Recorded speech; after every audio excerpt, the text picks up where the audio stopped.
Fala pessoal, professor Lucas Petri aqui e agora mais uma aula do nosso curso gratuito de noções e tecnologia aplicáveis à investigação criminal. Uma disciplina que já foi cobrada em Santa Catarina, agora nesse momento está sendo cobrada no Rio Grande do Sul e possivelmente será cobrada em outros concursos da carreira policial, especialmente para o cargo de delegado de polícia. Esse projeto, conforme disse, está sendo disponibilizado gratuito aqui para vocês. Então, se você perdeu a aula 1 e a aula 2, elas estão aqui disponíveis no YouTube, junto com o material via slide que está abaixo para vocês. Inclusive, por isso que eu estou deixando o material o mais completo possível, para que depois de assistir a aula, você consiga revisar de forma eficiente. E o meu objetivo aqui é bem simples, que você consiga gabaritar a sua prova dessa disciplina. Simples assim, certo? Vamos lá então dar início aqui, pessoal. Novamente, mais uma aula, nossa aula de número 3. Já peço para você, se você já assistiu as outras aulas, enquanto eu estou falando aqui, pessoal, dá o inscrito no canal, deixa o like nesse vídeo, deixa o seu comentário, compartilha com algum amigo seu concurseiro que ainda não assistiu, porque esse projeto está sendo feito realmente de forma gratuita aqui para vocês. O meu Instagram eu deixo aqui, @delegado, tá? @delegado.lucaspetri. Então, caso surja alguma dúvida, caso você tenha também qualquer dúvida, não só sobre a disciplina, mas sobre o estudo para concurso público, me manda lá, que eu vou ficar bem feliz em te responder, em receber ali o seu contato, tá? Vamos lá para a nossa aula. Essas aulas, elas estão sendo gravadas com base no edital de delegado ali do Rio Grande do Sul, que eu já trouxe para vocês. Então aqui está ele, né, da forma que está no edital. Pessoal, esse tópico a gente já viu, tá? Deixa eu puxar aqui o material. Então, a nossa aula 1, a gente tratou aqui crimes cibernéticos, né? Tudo sobre crimes cibernéticos, a sua classificação em cibernéticos próprios, aquela classificação no que tange ao meio, né? Então, utiliza ali o meio cibernético, utiliza algum dispositivo ou algum computador. Sem isso, o crime próprio, ele não existe. Nós temos os crimes impróprios também, que são crimes comuns, mas que podem ser praticados via computador ou via dispositivo. Nós temos ali, né, o crime de invasão de dispositivo informático, que é um crime cibernético próprio. Estudamos fraudes eletrônicas, enfim, tudo isso daqui já foi estudado até aqui na nossa aula 1. Na nossa aula 2, nós estudamos conceitos de web, estudamos aqui a Surface Web, Deep Web, Dark Web, estudamos o Tor, o I2P. Pessoal, tudo isso daqui foi estudado, tá? Estudamos também endereço IP, CGNAT, redes peer-to-peer, DNS e estudamos também a VPN. Pessoal, olha o tanto de coisa que a gente viu em apenas 2 aulas, tá? Então eu acredito que eu vou conseguir manter viva aqui a promessa de nós esgotarmos o edital da PCRS em 5 encontros, tá? Esse edital ele veio muito mais extenso que o edital da PC Santa Catarina, mas eu acredito que a gente vai dar conta aqui de finalizar ele. E hoje, não menos importante, tá? Uma aula extremamente importante hoje, nós trabalharemos aqui, deixa eu puxar o material, agora, em si, a investigação. Então, nós trabalharemos o ciclo da prova digital, desde a identificação, a preservação, a coleta e a análise e a apresentação. Nós trabalharemos o conceito de hash. Então, aqui você vai ficar sabendo o que é o MD5, o que é o SHA-256. Você vai ficar sabendo a importância desses institutos. Logs de acesso também serão trabalhados. Trabalharemos extração de dados, análise de metadados, tá? Os dados dos dados também serão trabalhados aqui hoje. Trabalharemos também coleta de dados em nuvem, como que funciona. Então, tudo isso daqui, pessoal, será visto hoje. Esses 2 tópicos a gente vai ver muito mais na próxima aula, que na próxima aula a gente vai começar a colocar a tecnologia forense aplicada à investigação na prática, tá? Na prática mesmo a gente vai começar a ver isso, então vai ser muito bacana, mas a aula de hoje, na minha opinião, é a mais técnica possível. Se você achou que a última aula, que falamos sobre Dark Web, Deep Web, Surface Web, enfim, IP e tudo mais, CGNAT, Era técnica? Essa daqui, na minha opinião, é ainda mais técnica. Então você tem que prestar bastante atenção. Adentraremos sim a informática, mas ainda relacionada ali à nossa área jurídica. Certo, pessoal? Então muita atenção. Vamos lá, então, começar a nossa aula, por assim dizer. Pessoal, primeiro, né, o que é prova digital? Vamos trabalhar aqui o nosso primeiro conceito de prova digital para a gente falar do ciclo de prova digital. Coloquei um conceito aqui para vocês no slide. Vejam aqui comigo, pessoal. É todo dado ou informação obtido em meio digital, cibernético ou eletrônico, capaz de comprovar a existência ou inexistência de um fato ou uma circunstância.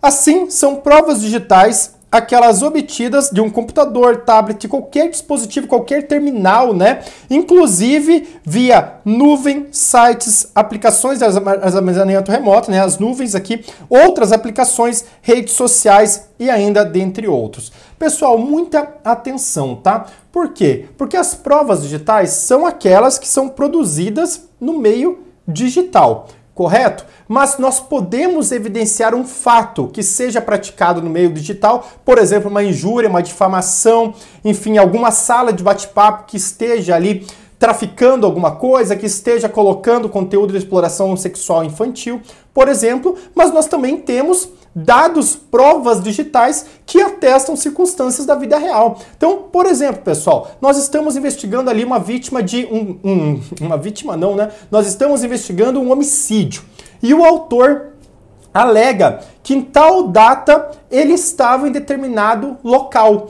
Aí a gente acessa o celular dele e tem fotos dele em determinado local. Ora, mas como nós vamos saber que realmente ele estava lá naquele momento? Será que tem como saber isso? Então notem que a prova digital, ela pode ser utilizada para comprovar algum fato ou até por si só ela já é feita, ela caracteriza o fato. Então, por exemplo, uma injúria racial praticada ali dentro do dispositivo informático, numa rede social, ela por si só já caracteriza aquele fato, mas também ela pode internalizar ali, ser uma prova digital de um fato que aconteceu fora, né? Então, por exemplo, um autor de homicídio matou alguém, ele vai lá e tirou fotos da vítima. Nós temos uma prova digital de um fato que ocorreu ali no mundo físico, certo? Então, atenção a isso, mas basicamente o conceito é esse, bem tranquilo, né? É uma informação, um dado obtido no meio digital por vários dispositivos, né? Certo?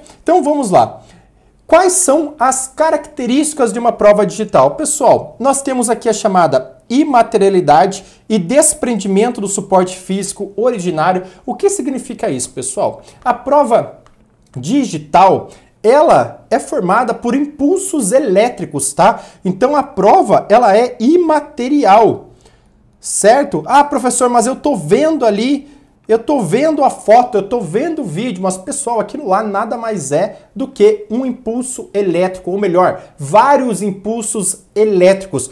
Olha como é difícil trazer isso para o processo, né? Ainda mais para o processo penal. Como você comprova que aquilo é verdadeiro, que aquilo é íntegro, que aquilo é autêntico, né?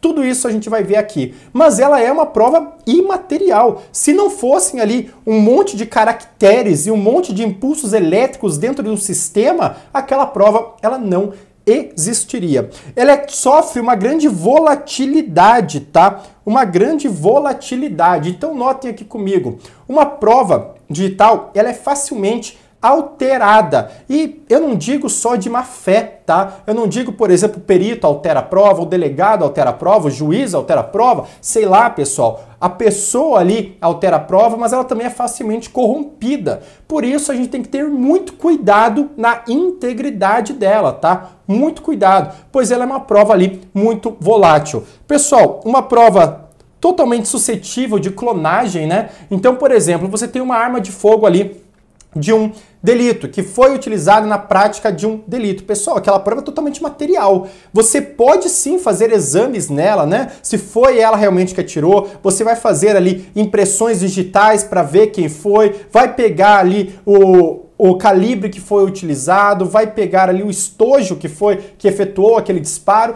tudo ali conforme a perícia. Mas você não vai discutir se aquilo é uma arma de fogo, se aquilo é íntegro, se aquilo é real. Concorda comigo? Aqui na prova digital a gente precisa fazer isso. E mesma coisa da clonagem. A gente tem que ter muito cuidado porque é uma prova muito suscetível a qualquer clonagem e adulteração. E por fim, necessita ali de intermediação de um equipamento para ser acessado. Aqui bem óbvio, né? Para você acessar ali uma foto, um vídeo, você precisa de um equipamento. Seja ele um celular, seja ele um computador, seja ele um programa específico, né? Um aplicativo específico, mas você precisa disso, tá? Então aqui, bem tranquilo as características da prova.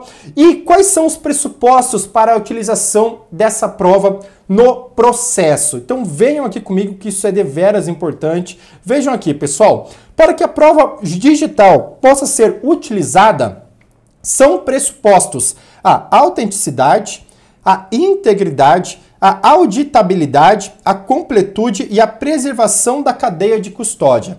Pessoal, a autenticidade diz que o vestígio ele deve ser autêntico.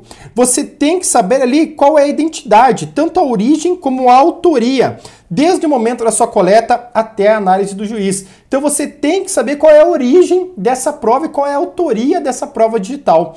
Além disso, ela tem que ser íntegra. Devem estar livres de qualquer corrupção, adulteração ou interação que modifique ali as suas características originais e com isso fragilize as conclusões extraídas da sua análise. Então, como que você vai saber se aquela prova não passou por qualquer adulteração, né? Se você tem um bilhete, por exemplo, você vai lá, faz uma ata notarial daquele bilhete, então você comprova que aquele bilhete está daquela forma. Se houver alguma adulteração depois, fica muito simples você provar aquilo. E uma prova digital, como que faz isso? Se ela foi adulterada, se um e-mail foi adulterado, se um arquivo foi adulterado, se um banco de dados foi adulterado. E aí? Como que faz, né? Tudo isso a gente vai ver. A integridade, ela está muito ligada ao hash, tá? Muito ligada ao hash. Já queria que você colocasse isso aí na sua cabeça. A autenticidade, ela está muito ligada aos logs, tá? Muito ligada aos logs. Também nós temos aqui a autenticidade no hash, mas principalmente aos logs, tá? Muita atenção, já já a gente vai ver isso. Ainda, pessoal, a completude dessa prova, né? Significa que todos os dados relevantes foram coletados e não somente uma parte deles. Então nós precisamos de tudo para a interpretação daquela prova digital. E também ela tem que ser auditável, a capacidade de verificar passo a passo o processo pelo qual a prova foi coletada, analisada e apresentada, assegurando transparência e rastreabilidade. Então, no momento da coleta daquela prova, quem que o coletou, como coletou, quais cuidados ele utilizou, tudo isso tem que ser visto, tem que ser ali, estar no laudo, tem que ser documentado, pessoal. Na análise, como o perito pegou esse documento, essa prova digital, qual arquivo ele utilizou para, enfim, ali analisar aquela prova digital, tudo isso é muito importante, tá? Muito importante. E ela tem que ser auditável, tem que ser como você provar tudo isso, para que a cadeia de custódia ela faça sentido. A gente precisa da cadeia de custódia aqui nas provas digitais e aqui é o nosso próximo tópico, né? A cadeia de custódia é o procedimento pelo qual é registrado e controlado todo o histórico cronológico e itinerário dos vestígios, desde a coleta até o momento da sua avaliação pelo juiz e posterior descarte, visando a preservação da sua integridade e autenticidade. Entre a coleta e o momento de valoração judicial, existem outros momentos definidos no artigo 158A do Código de Processo Penal. Então, pessoal, a cadeia de custódia, aqui na prova digital, segundo o edital de vocês, inclusive, ele começa ali diretamente com a coleta e assim ele vai em vários passos até chegar à avaliação judicial. Entendido? E tudo isso tem que estar documentado, não há falhas nesse processo, porque senão a prova pode ser declarada nula. E hoje a gente vai estudar principalmente como não deixar essa prova ser nula, né? O que o perito deve fazer, e tudo isso está no seu edital ali para cair na sua prova. Venham comigo aqui, eu trouxe para vocês, aqui por um desencargo de consciência, tá? Os artigos que nós falamos de cadeia de custódia. Então ali, o artigo 158-A do Código de Processo Penal. Considera-se cadeia de custódia o conjunto de todos os procedimentos utilizados para manter e documentar a história cronológica do vestígio, coletado em locais ou em vítimas de crimes, para restaurar sua posse e manuseio a partir de seu reconhecimento até o descarte. O início da cadeia de custódia, ele fala, lógico, pessoal, que muitas coisas aqui, elas não são aplicáveis, né? Mas é importante que você saiba todas as etapas, tá? Desde o reconhecimento, isolamento, fixação, isso daqui é muito importante porque pode cair em várias provas, pode cair em várias disciplinas, né? Principalmente ali em processo penal, tá? Então você tem que ter atenção. Eu não vou passar por isso, tá? Eu não vou passar por isso porque aqui realmente iria consumir muito tempo da nossa aula e nós entraríamos muito mais em processo penal do que aqui na nossa disciplina. Mas eu trouxe realmente para você ler. Eu espero que você já tenha um macete específico para decorar aqui todas essas fases da cadeia de custódia, porque isso daqui já apareceu e vai continuar aparecendo em provas, tá? Então você tem ali armazenamento, descarte, né? E pra gente aqui, qual que é o ciclo da prova digital, né? Vamos falar não da cadeia de custódia, mas do ciclo da prova digital que está ali no seu edital, né? Desde a identificação até os outros parâmetros. Então venham comigo aqui. A primeira fase seria a própria identificação. Então é identificar o que precisa ser investigado e quais dispositivos contêm possíveis evidências. Isso pode incluir computador, smartphone, tablet, dispositivo de armazenamento, então pendrive, HD externo.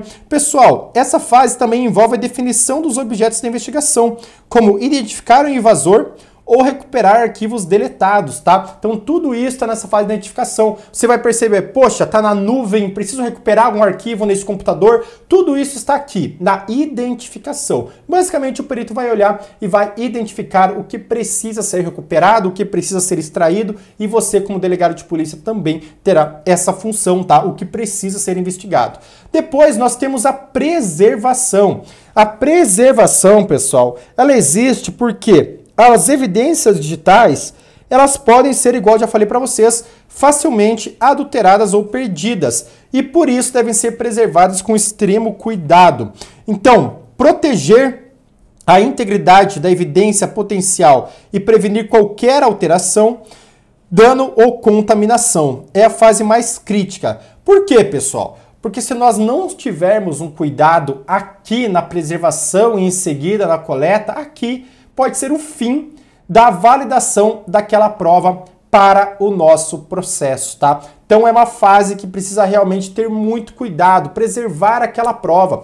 Ora, essa prova aqui, ela não está linkada com outro servidor. Se eu retirar ela desse local, ela não vai ser corrompida, ela não vai ser adulterada. E aí, se eu abrir essa prova, será que não vai mudar o log dela? Será que não vai mudar o metadado dela? Então olha a atenção que tem que ter aqui. O perito tem que pensar muito antes de sair abrindo as coisas, de sair ali retirando as coisas, porque isso pode modificar como um todo aquela evidência. Em seguida, né, aliás, continuando aqui a preservação, venham comigo. Pessoal, práticas nós temos, né, o uso de armazenamento seguro, a geração de hash criptográfico para comprovar que os dados não foram alterados, a criação de backups das cópias forenses e a documentação detalhada de cada passo da coleta, tá? Essa preservação correta, ela garante aqui a confiança da perita digital e evita contestações legais, tá? A gente já vai ver o que é hash, tá? Isso daqui é muito importante e eu acredito que vai estar na sua prova ali do Rio Grande do Sul. Pessoal, aqui inclusive já foi, né? E em seguida nós temos a coleta, que é necessário coletar os dados sem comprometer a sua integridade, sem alterá-los, corrompê-los, né? Sem alterar e a sua autenticidade, a sua origem e a sua autoria, né? Então aqui nós precisamos, né, deixar bem claro, trazer esse arquivo para a gente, coletar esse dado por meio dos mecanismos que a gente acabou de citar, de forma a não corromper esse arquivo. Isso é o mais importante nesse momento. Não corromper o arquivo, tá? Manter ele íntegro e autêntico, porque se tiver alguma corrupção nesse artigo, tá? Aí estragou, né, pessoal? Aí deu errado, não vai ser aceito em juízo. Então aqui nós temos, por exemplo, a captura de logs e registro de sistema, extração de dados da memória RAM, comparar os hashes da mídia original e da cópia. Então fez uma cópia, depois vai lá e extrai o hash de cada uma para ver se é o mesmo número, tá? A gente já vai ver isso, tá? Para ver se é o mesmo número. Se for o mesmo número, esse arquivo ele não foi corrompido. Isso é muito, mas muito importante. A gente já vai ver, tá? Criação de imagens forenses, então ponto .iso, por exemplo, você cria uma imagem daquele HD, então copia bit a bit do que está ali naquela informação, pega um HD, pega uma computação em nuvem, você copia inteiro aquilo, bit por bit, para não haver erros, tá? Para não haver erros. Depois nós temos a análise, né? A análise ela é feita pelo perito e aqui e daqui que vai sair o laudo que vai a juízo, tá? Então na análise é que inclusive na próxima aula nós iremos estudar vários programas que os peritos utilizam para fazer análise, seja extração de dados, seja a própria análise dos dados mesmo, propriamente dita, tá? A gente vai ver na próxima aula isso, mas venham aqui comigo, né? Aqui nós temos como examinar a evidência coletada para extrair informações relevantes que respondam às perguntas da investigação. Então temos como práticas, por exemplo, né? Processar os dados brutos usando software forense, como por exemplo o Cellebrite, né? Recuperar arquivos deletados, analisar metadados, verificar logs de acesso, e-mails e histórico de navegação, correlacionar as informações encontradas com outros fatos do caso, interpretar os achados e transformá-los em conclusões compreensíveis. Então vamos lá, aquilo que eu falei para vocês, né? A pessoa ela diz que ela está em tal local, aí você acessa ali o celular dela, naquele dia, naquele horário, naquela latitude, naquela longitude, ele tirou uma foto. Pessoal, ali você tem a localização exata da pessoa, tá? Localização exata ali no metadado dela, você tem exatamente a hora que ele tirou, de qual câmera ele tirou e aonde ele estava, tá? Então assim, você vai e pode correlacionar esse fato com os outros fatos ali do processo para determinar aonde estava aquela pessoa naquele momento. Entende? Então isso daqui é muito importante, tá? Isso daqui realmente é muito importante. A gente já vai ver isso, vai fazer mais sentido para vocês. E por fim, nós temos a apresentação. Aqui então já foi feita a análise e aqui o perito vai elaborar um laudo técnico ou relatório pericial detalhado, explicando a metodologia utilizada e os resultados encontrados. Vai apresentar de forma visual, se necessário, mas principalmente garantir que a documentação completa da cadeia de custódia esteja disponível, tá? Isso é muito importante, é o momento do perito demonstrar as suas conclusões, mas também falar que a cadeia de custódia ela foi inteira documentada e cumprida, para não haver ali qualquer refutação em juízo. E um advogado que saiba muito bem esses conceitos que a gente vai estudar agora, pode sim refutar algumas provas, por isso que a importância de nós termos a cadeia de custódia bem completa nas provas digitais, tá bom? Vamos lá, seguir aqui. Pessoal, quais são os desafios, né, das provas digitais aqui no ciclo das provas digitais? Primeiro, a volatilidade, que eu já conversei com vocês, são documentos, vídeos, arquivos, são fotos que são muito suscetíveis a adulterações. Nós temos inclusive chamado deepfake, né? Então, como você vai confiar agora, por exemplo, que é uma pessoa realmente que está falando, já que tem inteligência artificial que monta o seu rosto e faz você falando com a sua voz, né? Como verificar se aquele arquivo é você mesmo, se aquele arquivo é verdadeiro, da onde veio aquele arquivo, né? Então aqui é tudo muito volátil, tá?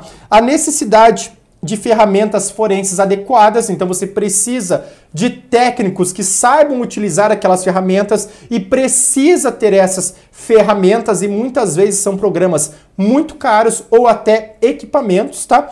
E, né, isso daqui eu nem preciso falar, a preservação da integridade e autenticidade ao longo do processo judicial. Então, você manter a prova autêntica e íntegra até o final. Isso é um grande desafio aqui dentro do ciclo da prova digital, tá? Um grande desafio.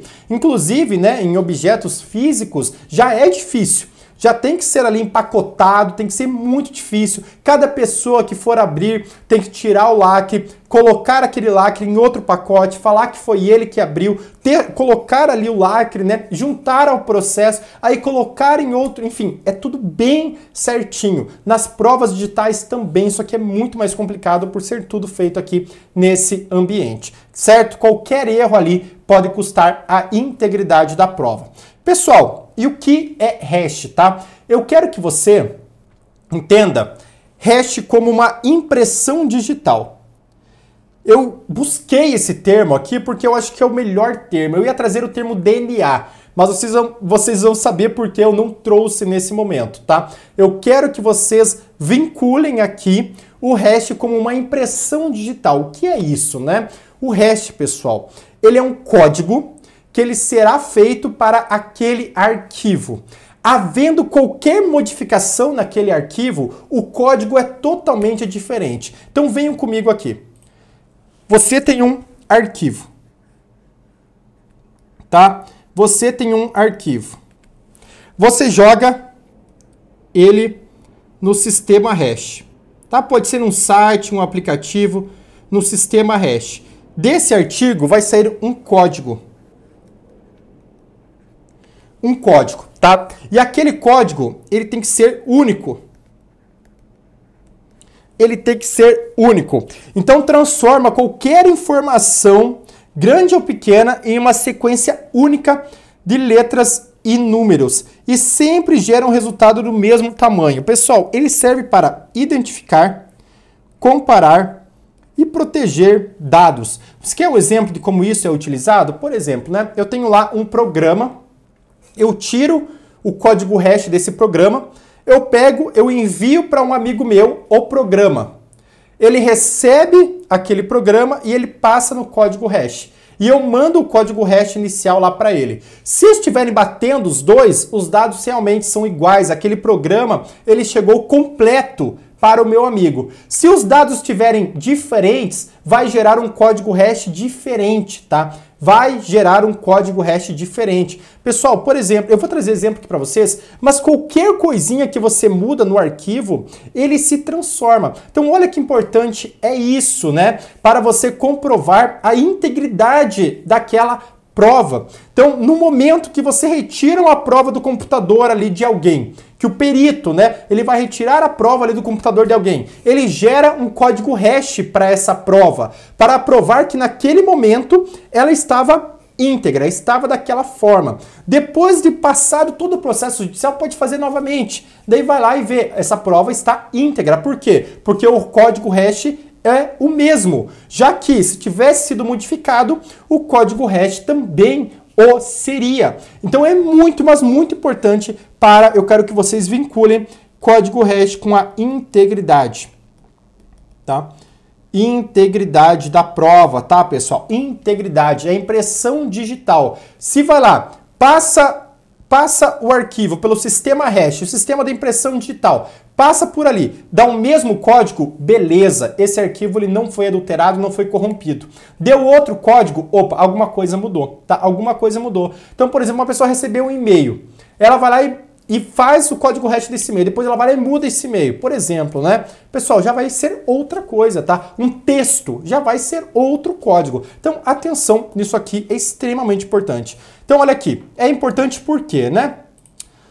Porque garante a integridade dos dados, já falei para vocês, né? Garante a integridade, permite verificar se um arquivo foi corrompido ou adulterado, é usado em senhas, assinaturas digitais, investigações cibernéticas e blockchain, e ajuda a comparar grandes quantidades de dados de forma rápida e segura. Ora, não importa qual seja o número de dados, né? Pode ser um banco de dados gigantesco. Se mudou alguma coisa, por menor que seja, o código hash será totalmente diferente, tá? E eu tô falando totalmente diferente mesmo, é absurdo como muda. Muda um monte de letra e de número, fica totalmente distinto, tá? Pessoal, um ponto importante do código hash, tá? Ele é irreversível. O código hash ele é irreversível. O que isso quer dizer? Se você passa um arquivo pelo código hash, você obtém o código hash dele, né? Você, com esse código hash, você não consegue transformar ele no arquivo. Não tem um programa que você pegue esse código, passe no programa e transforme ele em um arquivo, tá? Por isso ele é muito utilizado em blockchain, em senhas digitais e outros pontos assim, tá? Por isso ele é muito utilizado nessas ferramentas, porque não tem como, tá? Não tem como você pegar e reverter. Ele é irreversível, tá? Então olha aqui algumas características, né? Ele tem um tamanho fixo, então ele sempre gera um resultado com o mesmo número de caracteres. Ele é rápida, é um cálculo que é feito de forma muito rápida, tá? Você joga lá, ele já gera um código para você. É irreversível. Irreversível, é impossível descobrir o artigo, o texto original a partir do hash, não tem como. É uniforme, então pequenas mudanças no texto geram um hash totalmente diferente.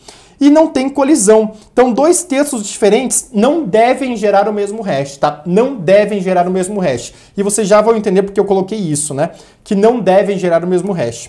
Pessoal, nós temos dois algoritmos hash, tá? Que eles são muito utilizados aqui, que estão no seu edital, tá? Então, primeiro, nós temos aqui o MD5, que foi criado em 1991. Pessoal, ele gera uma sequência com 32 caracteres, 128 bits. Guardem essas informações. Ele é rápido, mas ele é mais antigo e ele não é tão seguro igual a outra tecnologia que nós temos agora, que é a SH256 ou SH2, tá? Ela não é mais usada por quê?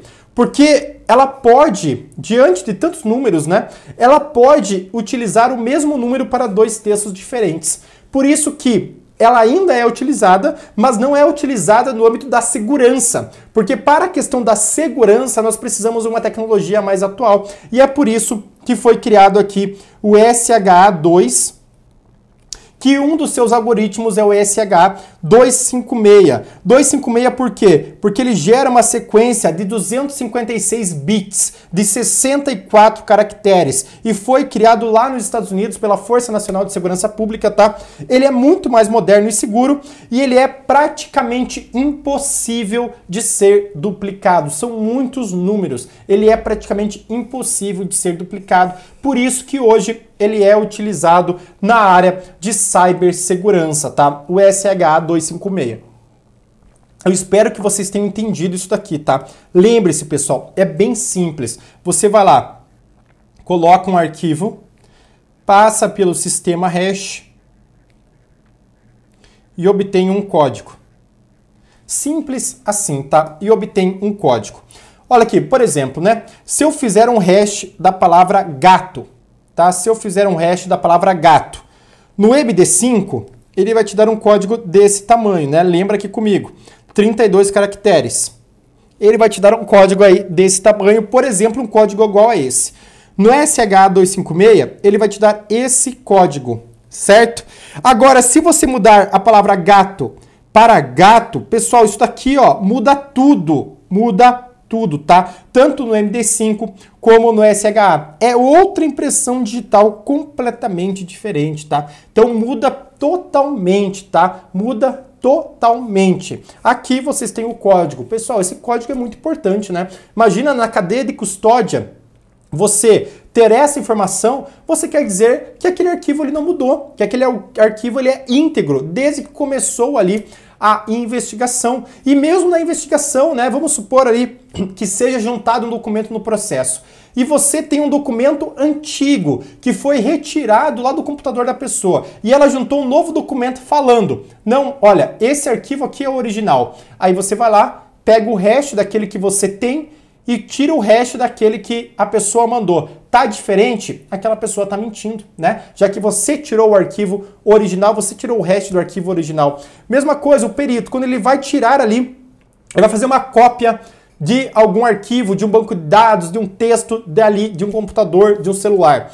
Ele tira primeiro o código hash daquele arquivo, em seguida ele faz a cópia e depois ele vai e tira o código hash novamente para ver ali se tá tudo certo, né? Para ver ali se está tudo certo. Ok, pessoal? Vamos lá, então. Passamos por código hash. Agora eu vou passar com vocês aqui para os logs de acesso, tá? Deu uma travada aqui no meu computador, deixa eu tirar aqui, para os logs de acesso, pessoal.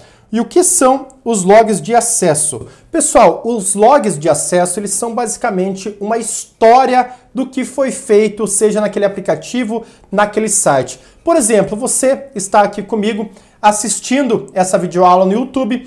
Quando você clica no gostei, vai gerar ali no log de acesso da sua conta de YouTube que você gostou desse vídeo e vai te trazer vídeos parecidos posteriormente. Então notem que o log de acesso, os logs, né, eles são feitos aqui em várias instâncias. Pode ser feito em aplicativo, em site, pode ser feito aqui mesmo, né, na internet, pode ser feito em sistema operacional, é muito utilizado. Então muitas vezes você não está ali utilizando, dá algum erro, pronto, você tem todo aquele histórico e na investigação policial, ele também é muito importante. É para você ter um histórico de tudo aquilo que aconteceu dentro daquele sistema operacional, dentro daquele site, dentro daquele aplicativo, tá? Aqui é basicamente um histórico de tudo que aconteceu, quem alterou, o que foi feito, se foi alterado, tá? Então venha aqui comigo, dá uma olhada.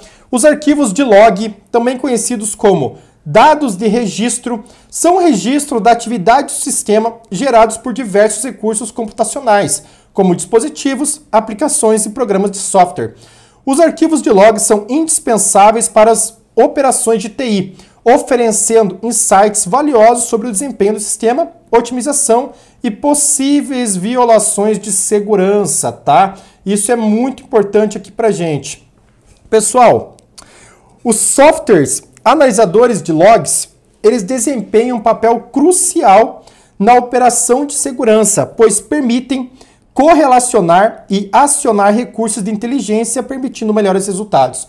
O processo de gerenciamento e análise de logs consiste basicamente em coletar, analisar, monitorar e armazenar, tá? Deixa eu ver se eu passei alguma coisa aqui. Não, tá tudo certo. Pessoal, a análise de logs, ela começa com a coleta de dados dos vários recursos relevantes aos sistemas que precisam ser analisados. Então aqui nós podemos ter sistema de hardware e software, dispositivo de rede, servidor, aplicação e programa. Então, por exemplo, você precisa ali de todos os logs de determinada pessoa da internet. Você entra ali no aplicativo ou manda inclusive, né, para o provedor de acesso para ele mandar para você todos os logs daquela pessoa, quando ela acessou, quando ela não acessou, quando ela deslogou, né? Quando ela alterou alguma coisa, quando ela excluiu alguma coisa, tudo você vai ter ali nos logs de acesso, tá? Depois da coleta, você vai ter a análise desses dados. E aqui é bem importante, tá? A análise, como sempre, né, é o ponto mais importante aqui, pode-se assim dizer, da cadeia de custódia do ciclo da prova digital. Nós temos a indexação e normalização dos logs, um processo conhecido como parsing. O parsing envolve categorizar os dados por carimbo de data e hora, origem, tipo de evento e outras características para facilitar a compreensão. Pessoal, na análise, há um exame dos dados acionáveis extraídos dos logs durante o processamento, em busca de pistas sobre por que um determinado sistema, por exemplo, ele não está funcionando. Então, pessoal, no sistema operacional, por exemplo, as pessoas, os operadores de TI, eles pegam todos os logs e eles indexam aqueles logs, eles categorizam eles por data e hora, por exemplo, ou por evento, né? Deslogou, logou, abriu algum aplicativo, fechou algum aplicativo. Eles fazem dessa forma para ali eles acharem um erro. Agora você imagina isso na investigação policial. Você tem tudo certinho. O que a pessoa fez, aonde ele entrou em determinado horário ou algum ataque que ela tenha sofrido. Então, por exemplo, uma pessoa ela diz que ela foi hackeada a tal horário, que não era ela que estava utilizando ali a rede social dela. E isso vai estar nos logs. Vamos ver quem logou então, da onde logou, qual IP que logou. Tudo isso vai estar ali dentro dos logs, tá? Tudo isso vai estar ali dentro dos logs e é assim, deveras importante para a nossa investigação criminal. Você saber os logs, inclusive, é uma das fontes mais acessíveis por nós, delegado de polícia, tá? Deixa eu puxar aqui nossa próxima imagem aqui. que eu estou com um problema, inclusive, né? A gente falando aqui do aplicativo não funcionando e parece que a minha apresentação resolveu também não funcionar direito. Pessoal, então aqui, deixa eu puxar novamente, pronto. Então aqui, qual que é a importância para a investigação? Permite rastrear ações digitais, quem acessou, o que foi feito e quando foi feito. Fundamentam requisições de dados e representações judiciais. Então você, como delegado de polícia, você vai poder requisitar isso, ou em alguns casos você vai ter que representar ao juízo isso, tá? Vai ter que representar ao juízo. Servem para confirmar autoria e materialidade de crimes cibernéticos. Ora, se foi aquela pessoa mesmo que acessou, se foi aquela pessoa mesmo que escreveu isso lá na rede social, por exemplo, se foi aquela pessoa que alterou aquele arquivo em um crime de invasão de dispositivo informático ou outro delito, se foi aquela pessoa que enviou aquele arquivo de exploração sexual infantil, tudo isso vai estar ali nos logs, tá? E são usados em laudos periciais e relatórios técnicos. Você quer um exemplo de um log? Eu trouxe aqui para você, tá? Trouxe aqui para vocês. Então, um exemplo, né, pessoal? Nós temos aqui um exemplo de log. Aqui nós temos a data, a hora, o IP que foi acessado, aqui o comando, a ação, né? Eu coloquei aqui para vocês, a ação e aqui o aplicativo.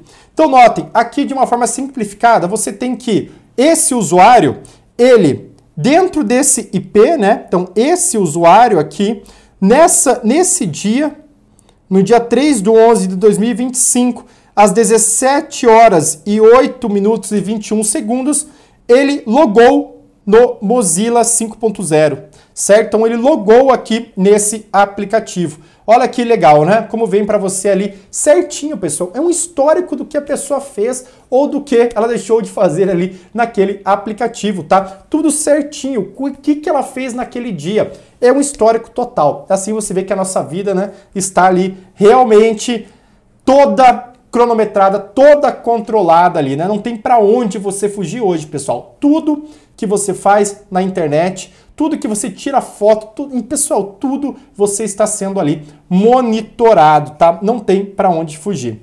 Aqui um exemplo, né? Isso daqui a gente vai ver mais na próxima aula, mas aqui tem alguns programas que nós utilizamos, inclusive esse daqui está na sua prova, tá?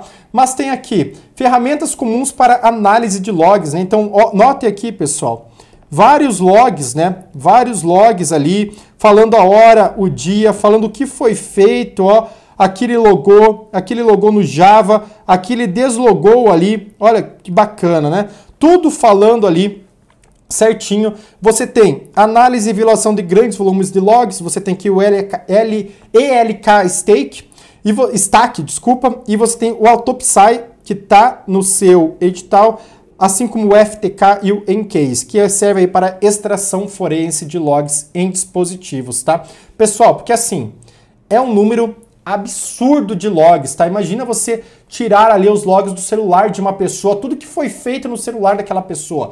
É um número absurdo. Qual momento ela logou no Instagram, qual momento ela deslogou no Instagram, aí você vai lá e pede os logs do Instagram, o que ela fez a cada momento no Instagram, qual momento ela curtiu uma foto, qual momento ela compartilhou o vídeo, tudo ali.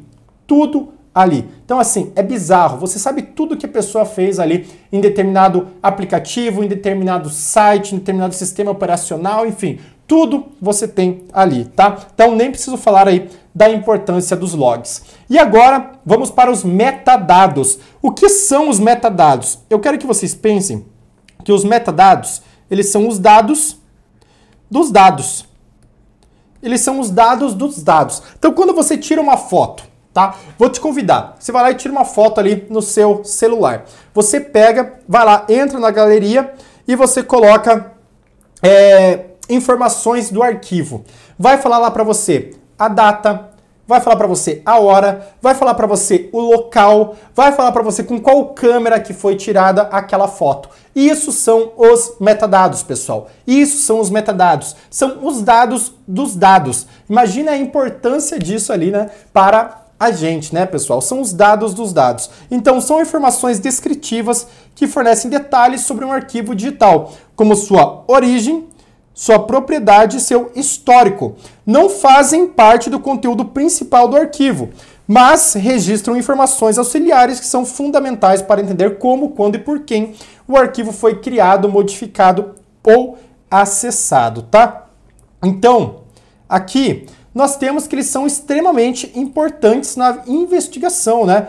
Não tem como, eles são extremamente importantes na investigação. Imagina que importante você saber que aquela foto ela foi tirada por tal câmera, em tal hora, em tal localização. Inclusive, já teve casos, né, de homicídios utilizando metadados. Professor, como assim utilizando metadados? Ora, a pessoa foi lá, pegou uma foto da outra e viu onde ela estava, que local ela estava e foi até lá. Pronto. Foi até lá e cometeu o homicídio, né? Então, assim, os metadados são extremamente importantes. Por quê? Permitem verificar o quê? A autenticidade, lembra aqui, pessoal, a origem, a autoria. Então, quando foi criado aquele arquivo, quando foi modificado aquele arquivo, na análise dos metadados, o período tem que ter muito cuidado em abrir um arquivo quando ele for acessar ali pela primeira vez, porque aquilo pode mudar o metadado daquele arquivo. Revela um local, a data, a hora, o dispositivo de criação, ajudam a comprovar ou refutar versões de investigados. Então o cara fala que ele não estava naquele local naquela hora, que ele estava em outro local. Aí você vai ver lá, tem um vídeo de uma câmera de segurança, você tira o metadado daquele vídeo da segurança e tá lá, 10 da noite, ele passando lá 10 da noite. Pronto, você refuta ali o fato que ele trouxe na sua investigação. Então são cruciais, né, em fraudes digitais, em falsificação documental ou em divulgação de imagens íntimas, tá? Pessoal, nós temos vários tipos de metadados, então venham aqui comigo, tá? Nós temos os metadados técnicos, descritivos, administrativo e forense. O forense, ele está utilizado para verificar a integridade e a autenticidade, né? A autenticidade, como por exemplo, hash, logs de acesso ou histórico de edição, tá? Isso tudo são exemplos de metadados. Os técnicos são aqueles gerados automaticamente pelo dispositivo, como data, hora, modelo da câmera, ou informações inseridas pelo usuário, título, autor. Ele fez ali um documento em PDF, ele colocou ele como autor, colocou determinado título, isso não dá para modificar. Aí você vai lá, esse é um metadado. Quando você coloca lá informações do arquivo, tá lá o nome da pessoa, o título da pessoa. Se modificar aquilo, vai estar no histórico de log. Se gerou um código hash, vai modificar o código hash. Olha que importante, né? E também aqui o administrativo, aqui mais para controle de arquivos do sistema. Você tem ali permissões, proprietário, o tamanho, né? Você vai lá, abre um arquivo, você vê quais são as permissões daquele arquivo, qual o tamanho daquele arquivo. Pessoal, tudo isso é metadado, né? É aquilo que está escondido por detrás do arquivo. Aquelas informações descritivas sobre aquele arquivo, tá? Então aqui um exemplo que eu trouxe para vocês. Vejam aqui comigo, né? Nós temos aqui uma imagem tirada por ali uma câmera de celular. Então notem aqui o nome da imagem, né? Tudo isso aqui é metadado, tá? O nome da imagem, a data que foi tirada, então, ó, 31/10/2025, às 15h43. Qual foi o modelo da câmera? iPhone 13 Pro. Olha que legal, né? Você tem a latitude e a longitude. Isso daqui dá em Curitiba, no Paraná, né? Claro que você consegue ali ter essa informação correta, né? Aonde aquela pessoa estava no mundo, né? Qual bairro ela estava, em qual casa ela estava. Então, assim, é bem bacana, tá? É bem bacana mesmo a análise de metadados. Pessoal, nós temos alguns aplicativos, tá? Eu até recomendo que você abra, por exemplo, o Metadata to Go, Metadata 2 Go aqui, né? Mas é to Go. Abre aí no seu computador e coloca algum arquivo lá, coloca algum arquivo que você vai ver que vai sair todas as informações dele, né? Aqui, inclusive, é um exemplo de aplicativo. Então, bem simples, a gente vai utilizar, a gente vai ver esses programas que aparecem na sua prova ali no seu edital na próxima aula, tá? Você tem o EXIF Tool, que geralmente um metadado ele tem esse final, né? Tem esse final ali, o exif.exif, tá? Tem essa conjectura e você tem aqui os outros arquivos, inclusive alguns aí nós já vimos, certo? Pessoal, agora vamos para a computação em nuvem. Pessoal, você utiliza a nuvem, né? Eu não tenho dúvida que você utiliza a nuvem. Se você utiliza o Google Drive, por exemplo, você vai lá e joga arquivos na nuvem, você utiliza a nuvem. Se você entra lá no Google Drive, não no Google Drive, você entra lá no Gmail e utiliza um operador eletrônico de planilha, por exemplo, um aplicativo de planilha, você utiliza a nuvem. Se você utiliza o calendário, a agenda, se você utiliza ali os lembretes, você utiliza a nuvem. Por quê? Porque essas informações, elas estão todas na nuvem, né? E o que é isso, né? Nós temos ali o armazenamento e o processamento de dados em servidores gigantes, tá? Em servidores gigantes, remotos, acessados pela internet. A estrutura desses servidores são bizarramente grandes, tá? Realmente precisa de muita coisa para fazer rodar ali uma nuvem. Tem característica pela grande escalabilidade, já que muita gente pode utilizar, e uma grande elasticidade. O que é essa grande elasticidade, pessoal? Quando você está ali num plano, no Google Drive, por exemplo, teu plano tem 500 MB. Se você quiser, você entra ali agora e expande para 5 GB. Sabe? Expande para 10 GB, 20 GB, né? Então ele tem uma grande elasticidade. Geralmente serviços são pagos, né? Quanto mais ali, quanto maior o tamanho que você precisa, é um serviço pago, tem vários aplicativos, inclusive, né? Tem Dropbox, tem Amazon, vários outros aplicativos que são serviços pagos, mas que são muito elásticos, porque você usa servidores remotos para colocar ali seus documentos, suas fotos, seus vídeos, ou até seus sistemas operacionais, ou até a estrutura inteira da sua empresa. Olha que loucura, né? A gente já vai ver isso aqui. Substitui o armazenamento local, como por exemplo o HD ou pendrive, por uma infraestrutura online. Exemplo, né? Eu trouxe aqui para vocês Google Drive, iCloud, Dropbox, OneDrive, Mega, Amazon, AWS, mas a gente já vai trabalhar eles aqui para vocês. Eu tenho certeza, né, que você sabe o que é nuvem, que você não teria problema em responder uma questão ali, o que é a computação em nuvem, né, pessoal? É esse armazenamento, esse processamento de dados em um ambiente totalmente virtual e um servidor remoto, tá? E, pessoal, como funciona, né? Deixa eu puxar aqui novamente, que sumiu a tela. Como funciona, né, pessoal? Os dados, eles são divididos em blocos e armazenados em múltiplos servidores. E muitos provedores têm cópias em países diferentes. Isso é um problema no que tange a jurisdição, tá? Isso é um problema, porque a localização física que define a jurisdição e soberania. Então você tem um servidor lá em Singapura. E aí, pessoal, é lá que está esse arquivo, caso você precise dele. É aquela lei que vale. Olha que difícil que fica aqui, né? Nem sempre o usuário ou a polícia sabem onde realmente aquele dado se encontra. Aqui um grande desafio. Pessoal, vocês têm que saber os modelos de camada, tá? As camadas de uma computação em nuvem. Eu já vi isso daqui cair em prova para técnico de informática, para engenheiro de software, mas eu não duvido que caia para você. Então, muita atenção aqui. Nós temos 3 camadas para a computação em nuvem. Você, possivelmente, está acostumado com essa camada, a camada SAS, tá? Camada SAS. Decora, ó. Camada de software. Camada SAS, pessoal, que são aplicativos de uso direto. Pessoal, aqui são a nossa agenda, o nosso calendário, os nossos lembretes, o operador que você entra ali para utilizar o Microsoft Excel na internet, lá no Google, o próprio Google Drive, tá? Então aqui, pensa, olha, que você usa a nuvem para acessar um aplicativo. O aplicativo, ele tá ali e você usa a nuvem para isso. Então você tem um acesso direto àquele aplicativo, certo? Então aqui você tem o SaaS, é software. Agora, indo para baixo, tá? Indo mais para baixo, que eu estou dizendo nível de complexidade. A gente tem o PaaS. O PaaS, você utiliza a plataforma. Então, você utiliza a nuvem para você hospedar, para você criar. Então, você cria um aplicativo, se você hospeda esse aplicativo lá. Então, olha que importante aqui, né? Você não somente utiliza, operaciona, você realmente cria alguma coisa. A nuvem te presta o sistema operacional dela. E dentro do sistema operacional dela, você cria aplicativo, você cria ali algum sistema que você queira dentro desse sistema operacional que é cedido, que é ali guardado pela nuvem, tá? Então aqui nós temos, por exemplo, um ambiente para desenvolvimento de apps. E o interesse investigativo está principalmente em aplicativos fraudulentos.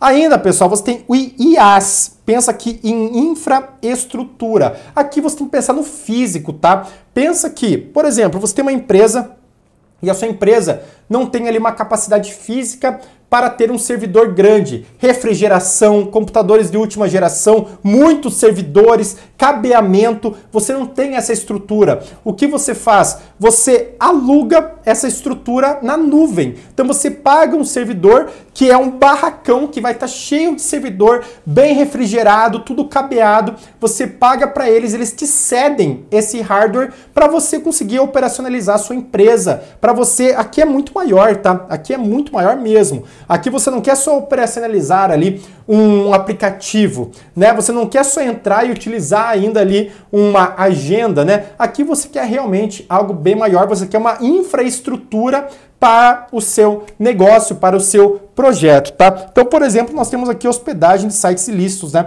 As mais famosas são Amazon AWS e a Azure, tá? Aqui nós temos servidores virtuais e de rede também. Então, bem importante, tá? As três camadas IaaS, PaaS e SaaS. Então, lembra da primeira letra. IaaS, infraestrutura. PaaS é uma plataforma, então você consegue operacionalizar ali seu aplicativo. Ou SaaS, que nós estaremos aí apenas utilizando os aplicativos que já são cedidos ali para nós, né? Já são cedidos ali para nós. Beleza? Eu não sei porque a minha tela fica indo e voltando assim, eu realmente não sei. Certo? Pessoal, quais são os obstáculos jurídicos, tá? Primeiro, a soberania, né? A jurisdição internacional, que é dependendo ali de onde for, fica muito difícil, né, pessoal? Você tem que entrar em contato com outro país para aquele país mandar uma ordem para a empresa e aquela empresa daí conseguir mandar ali pra gente. Olha a dificuldade, né? O sigilo de dados e privacidade também, porque precisa de ordem judicial, não vai ser somente, muitas vezes, você, delegado de polícia, que vai conseguir requisitar, tá? Então, isso daí é um pouco complicado. Dificuldade de cumprimento das ordens, já que as empresas estrangeiras nem sempre têm um representante legal no país. Então, beleza, você vai lá e manda, mas ninguém recebe. Olha a dificuldade que fica, né? E o tempo de resposta, né, pessoal? Uma cooperação judicial internacional, ela pode demorar aí muitos meses, tá? Pode demorar muitos meses e isso daí fica muito complicado. Mas a gente já vai falar sobre como, né, a gente tentar aí passar por cima desses desafios. Além disso, tem os obstáculos técnicos. Dentre esses, pessoal, nós temos arquivos que muitas vezes têm uma criptografia de ponta a ponta. Então, mesmo com ordem judicial, a empresa provedora daquilo não consegue acessar aquele arquivo e quando consegue, ele está totalmente criptografado. Então, ele tem uma criptografia que passa, né, da pessoa que está colocando na nuvem aquele arquivo para o provedor. E aí, né? Como que você vai achar? Aqui você pode falar, por exemplo, redes como Tor, I2P, né? Então, assim, bem complicado, tá? Bem complicado mesmo, fica muito difícil você conseguir esse acesso à pessoa que está fazendo aquilo, né? A pessoa que você realmente quer investigar. Os serviços são descentralizados e distribuídos, então são espalhados em vários países. Então, por exemplo, metade do arquivo, sei lá, metade do drive daquela pessoa, metade do banco de dados daquela empresa está em determinado país, metade está em outro. E aí, né, pessoal, olha a dificuldade para você conseguir acesso a esses dados. Os logs são muito voláteis, então as informações elas podem ser apagadas muito rapidamente. Lembre-se que o log é o histórico completo ali do que foi feito e eles podem ser apagados aqui no caso da computação em nuvem. Falta de padronização entre provedores, então cada política, cada formato pode ser diferente, isso dificulta muito ali o trabalho dos peritos e o volume de dados é massivo, né? Aí eu nem preciso dizer, né, pessoal?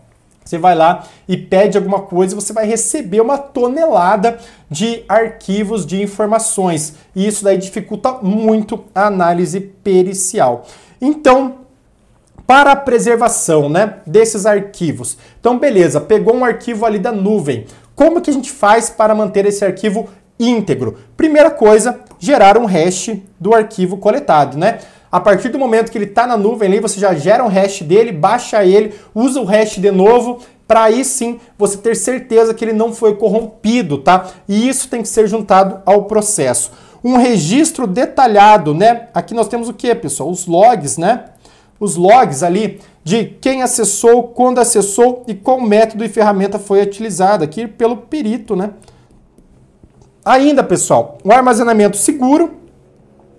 E o elaboração de auto de coleta digital e termo de preservação. Isso daqui vai ficar a par do perito, mas precisa ter isso, né? Todo cuidado ali no momento da coleta e preservação do vestígio. Pessoal, a base jurídica para isso a gente vai ver na última aula, que nós vamos tratar sobre aspectos jurídicos, tá? Desde várias leis, Marco Civil da Internet, LGPD, vamos tratar sobre a Lei Carolina Dickmann, mas essas leis aqui que eu estou trazendo para vocês são as bases para você, delegado de polícia, futura autoridade policial, pedir informações no âmbito internacional. Então você pode utilizar tanto o MLAT, que é o Mutual Legal Assistance Treaty, que basicamente é um pedido formal via Itamaraty, demora muito, tá? Demora muito, mas é mais seguro. E você tem, né, a Convenção de Budapeste, que é o decreto 9.630 de 2018, que permite aí o compartilhamento ágil de provas digitais entre os países signatários e é utilizado especialmente em crimes cibernéticos e fraudes. Tudo isso daqui em âmbito internacional, certo? E pessoal, assim, na prática ali, deixa eu até ver se eu trouxe um slide que eu queria trazer a mais para vocês. Na prática, é bem complicado a computação em nuvem. Qual que é a melhor coisa, né? É que você tem acesso no momento em que você pega a coisa física. Então vamos lá, pegou o computador de uma pessoa, pegou o acesso dela, já vai na nuvem e tenta baixar os arquivos para um local físico, um local que está mais próximo de você. Porque deixando aquilo na nuvem, aquilo torna o acesso muito mais difícil e com grandes chances de se perder. Por isso que o perito, você, delegado de polícia, você tem que entrar na nuvem e baixar esses arquivos para um local seu e seguro. Tudo isso evidenciado ali para o ciclo da prova digital, para a cadeia de custódia, tá? E aqui, pessoal, caso você queira estudar comigo, você queira toda a preparação completa para o cargo de delegado de polícia, eu te apresento a minha mentoria para delegado de polícia, tá? Muitos alunos, felizmente, todos não, né? Todos aprovados não. Mas em todos os concursos eu tive aprovados da minha mentoria. Então, felizmente, aí o pessoal gosta muito. Aprovados sempre, todo concurso, PF, Minas, São Paulo, Santa Catarina, todo concurso teve aprovados diretamente da minha mentoria. O aluno tem contato diretamente comigo, eu dou uma atenção especial a cada planejamento que é feito de forma totalmente individualizada. Você vai ter acesso a simulados, você vai ter acesso a meu material, você vai ter acesso a mim ali no WhatsApp, tá? Então assim, você vai ter acesso também a uma comunidade de aluno, a reunião mensal coletiva, a uma reunião individual comigo logo que nós iniciamos o planejamento, tá?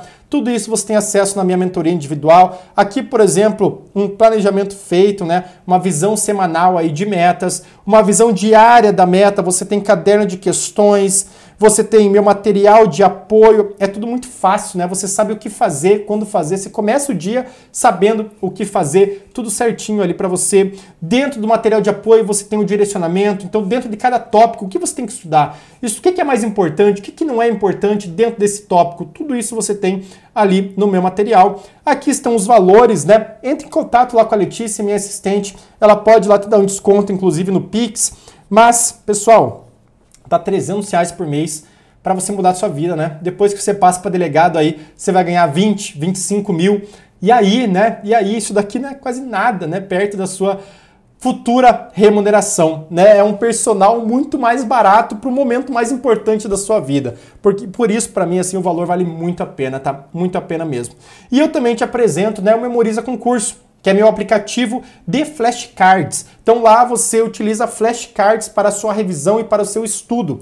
Eu utilizei os flashcards na minha preparação e posso dizer que eles foram essenciais, tá? Essenciais. Olha o tanto de disciplina que você tem ali dentro do Memoriza para Delegado. O Instagram é @memorizaconcurso, tá? @memorizaconcurso.